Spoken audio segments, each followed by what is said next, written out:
We're going to change video files in the back. We're going to change our background here on the dais. This portion of the news conference you can roll video on for the next 15 minutes, and we're going to do a session where we get some full court press questions in. We're going to get back to our queue as well, and we're going to turn things, but before we do all that, we're going to turn things over to Matt Norlander for this introduction. Where's my placard, Mark? We got Scheyer, we got Flagg. You're good. It is my great honor to congratulate and present Cooper Flagg with the National Player of the Year, the Oscar Robertson National Player of the Year on behalf of the United States Basketball Writers Association. It is an organization that's existed for 7 decades. You are the youngest to ever win this award. He's also the 10th Duke player to ever win a National Player of the Year award among the 6 major voting houses. So congratulations to you, Cooper. I want to take you back to your roots in Maine. How old were you when you first thought, I'm good enough to do this, I know I want to do this, and you really developed a pure love of the game of basketball?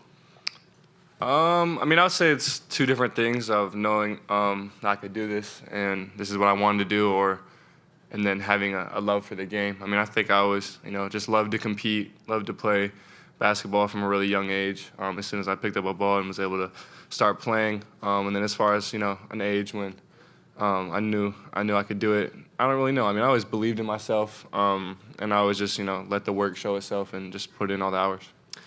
I'll ask you one more, and then we'll take questions from the gallery out there. I want you to speak on the man to your left. What was it about John Scheyer that made you, your family, your parents, entrust your future in college to want to play for him, to play for his program, and take me back to the first time you got to know him, and how that relationship is built? Yeah, I think it starts with the honesty. Coach Scheyer is always really honest with me. We had a lot of honest conversations, I feel like, and that's something that was always important to me. My AU coaches, my parents are always brutally honest with me, and that's something that I was raised on. So just looking for something like that, and then knowing having a coach that was going to push me, be hard on me, not take it easy on me at all, and get the best out of me. So I think that's where that comes from. And then I can't speak for my parents. I feel like my mom was always, more set on Duke, and my dad was kind of devil's advocate. But yeah. Okay. Frado, you can do as you please, but I did want to give John at least one chance here with sitting up here with Cooper. This is your first National Player of the Year as a head coach, and things have gone so there we go.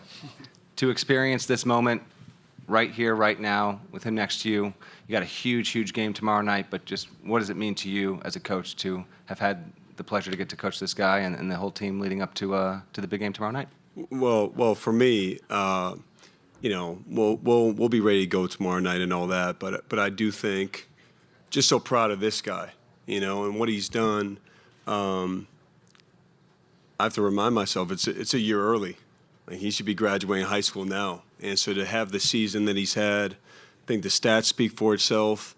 I think how hard he plays. I think the highlights. I think all those things speaks for itself. But it's the person he is every day. Like, his energy is contagious for our team. He's an amazing leader.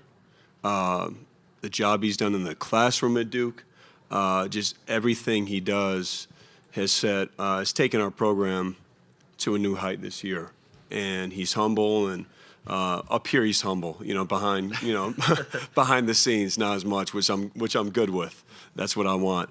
But him, his family. They've been a dream come true for me and for us in our program, and obviously we got more work we want to do and to finish this thing off.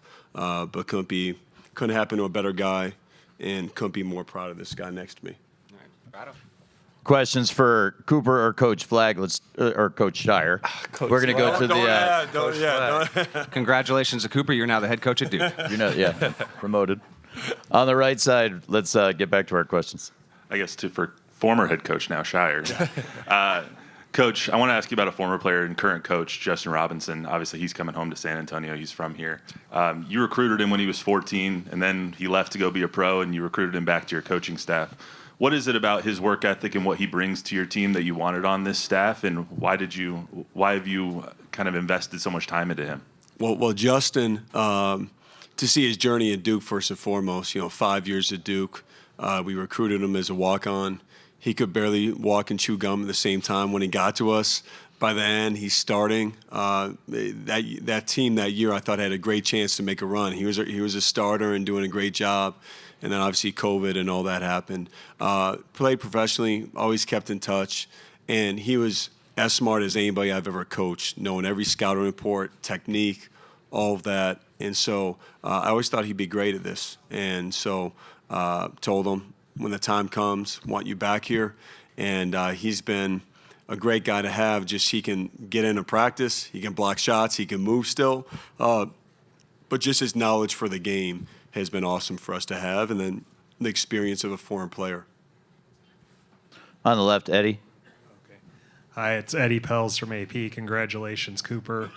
And maybe you could weigh in, but maybe you too, Coach, about Houston. Obviously, they might have the country's best defense in some ways, and I was just wondering, when you're looking at them, what you see that they do that maybe other teams don't.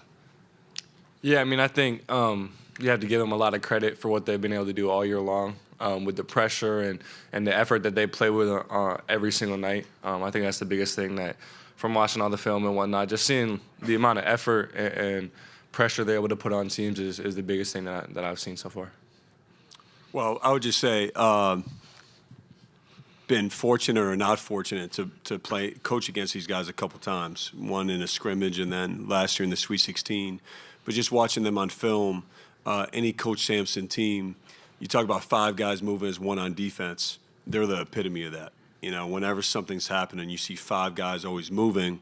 So the window of opportunity you have is smaller than normal regular game you play. I think the other thing, though, that their offense impacts their defense, because their offense takes time, so it can grind you out.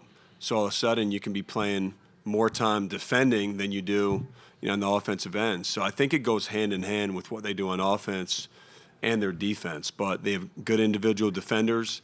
But I think by far the best thing they do is how they have 5 guys always moving together. On the right side up front.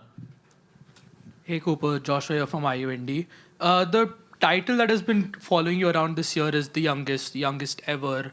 What has that title meant to you and for your confidence in this entire year, knowing that you are the youngest ever to achieve XYZ amount of things?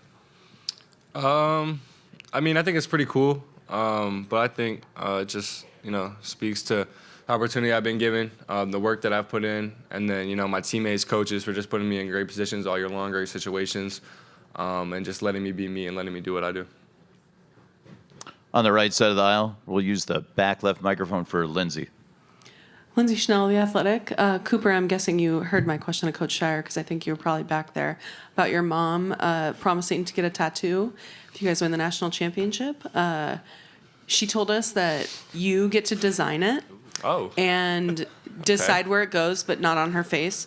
So what I wondered is, where are you going to make her get it, and will you be joining her? Because you don't have any, right? I do not. I mean, that's news to me. I didn't hear that part before this. I thought she was already, decided what she was getting and whatnot. But it's very interesting. I'm gonna have to, carefully consider my options and really make a smart decision here on what I want to do. If I want to torture her or if I want, So yeah, I'm gonna have to think about that one. Okay. We're up front. Hi, Cooper. Ariel Doss, Full Court Press. You've talked a lot about being the youngest player, and you've been asked so many times about being the youngest player and how you've been able to be in so many commercials and balancing all of that. But you mentioned earlier trying to still be a kid. What does that look like for you? I mean, it's hard to describe. I mean, just being a kid, hanging out with my teammates, playing the game with them, playing the game with my friends from back home. Whatever it is, just doing normal things. I mean, I'm a regular kid. I'm okay at basketball, I guess. So, I mean, it's just, just doing normal things that any teenager, any kid likes to do. Not acting a certain type of way, just, being humble, being who I am, how I was raised by my parents. So, yeah, I think just, being normal and knowing that I'm no different than anybody else. Second row on the right, Dennis. Cooper, Dennis Dodd, CBS Sports. You're the best player in the country, but you're also a commodity. Your coach was asked yesterday what his favorite commercial of yours was. How have you been able to balance those two? How have you been able to balance those two things beyond maybe your parents? Where does that come from? Yeah, I mean, I think that's just kind of what the game and the opportunity that college players in this day and age, the opportunity that they have. So it's just, it's business, and then it's basketball. You have to be able to kind of decipher through it and figure out and keep basketball the most important thing. Obviously, is the first thing. I think just having a tight circle. My family over here, all these people over here, keep me grounded, keep me focused. They do a great job of, keeping my plate as clean as possible, giving me as much free time so I can rest, recover, focus on basketball, and then the other stuff, the business stuff, we'll figure that out and make sure that we have it all planned out and scheduled so it's not anything too crazy. But I think just having a good tight circle and support system around you. Staying up front. Hi, Cooper. This is Terrell Thompson from Full Court Press. Coming in as a 17-year-old freshman, where would you say your confidence has come from on the court? Because it seems like you're never flustered in the moment. I think it's just the work and hours you put in. So many hours that I've been in the gym by myself with my trainer, Matt, this year. Working on the skills, putting in hours that you just trust that. And then it's just come from game experience, being in the moments and just trusting what you've done to get to where you are. Same area. Hey, Cooper. Brian McQuillan, Full Court Press. Can you just talk a little bit about the team chemistry and the brotherhood of Duke and how that kind of translated to your success and the awards you've received at such a young age? Yeah, I think it starts with just having an incredible group of guys come in. 15 guys that are all putting the team above themselves no matter what. And then, just having such connectivity off the court. We hang out all the time as a team. We love each other and we love spending time together. So just that connectivity and togetherness kind of brings us together and lets us be who we are on the court. Center just off the aisle. Jackson Shank, Hoops HQ. Coop, how much credit do you give your mother towards your younger development? She just shared with CBS that she literally played until she tore her meniscus against you in a one-on-one in the driveway. What kind of dedication is that to your growth? I'll say honestly, I don't know if she was playing one-on-one with me to better my development. I think she just, enjoyed beating me all the time, and that competitive edge is what kind of pushed her to come play against me. But both my mom and my dad, the countless hours they spent taking me to the gym at night, rebounding, passing me the ball. I had to give my dad a little bit more credit. Mom, she kind of got a little lazy sometimes, but dad would never say no to taking me to the gym no matter what time it was. Both of them have so much credit of just taking me to the gym. It helped. My mom was a school teacher, so she had the key, so we were able to get into the gym and, shoot around late at night, stuff like that. That was really helpful, but both of them, so helpful for me and just sacrificed so much. Mom, microphone for rebuttal or corroboration? I don't need a mic. I didn't go on purpose a lot of times because we would get into arguments while we were there. That's fair. And his dad's a little more even-tempered. For the benefit of our broadcast media, Dad's a little bit more even-tempered. On the record now. We're going one row back. Cooper, I know you haven't had a chance to see a whole lot of this city, but want to get your impressions of what you have seen, including the workout in the Spurs' new facility, or relatively new facility. Yeah, it's beautiful. It's a beautiful place. I've enjoyed, the weather and everything, just being here. It's a beautiful city. The Spurs facility, obviously, it's very new, very modern. It's a beautiful facility, amazing top of the notch facilities and what they have over there. So it was a great place. Up front on the left. Travis Lee, WMTW TV Portland. Cooper, your family has followed you closely for a long time and your close friends.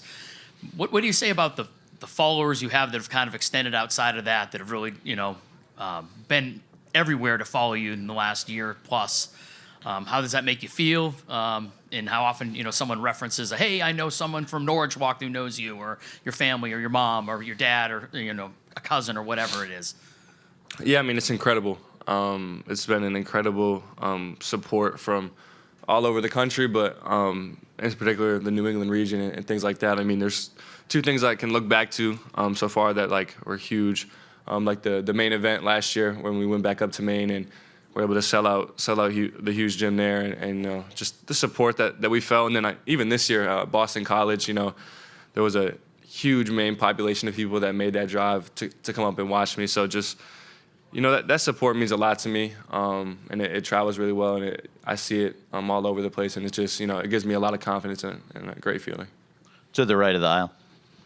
Joseph Gonzalez, full court press. Cooper, you talked about playing or practicing in the Spurs practice facility. The Spurs are currently 7th in the draft lottery right now. What would it mean to potentially get drafted by San Antonio? And did you meet any former Spurs? No, we didn't see any of the players there. I don't know what they had going on or anything, but it would be a blessing for me to get drafted from any team in the NBA. That's a dream of mine to play in the NBA. So I would feel completely blessed and honored to play for any team. We want to congratulate Cooper Flagg on the USBWA Oscar Robertson Player of the Year trophy, which is forthcoming in the mail, just like Matt's name cards. Correct. And we want to thank Matt for joining us. Thank Coach Scheyer as well. Duke's going to head out to the practice floor for their open practice next. Thanks, Matt.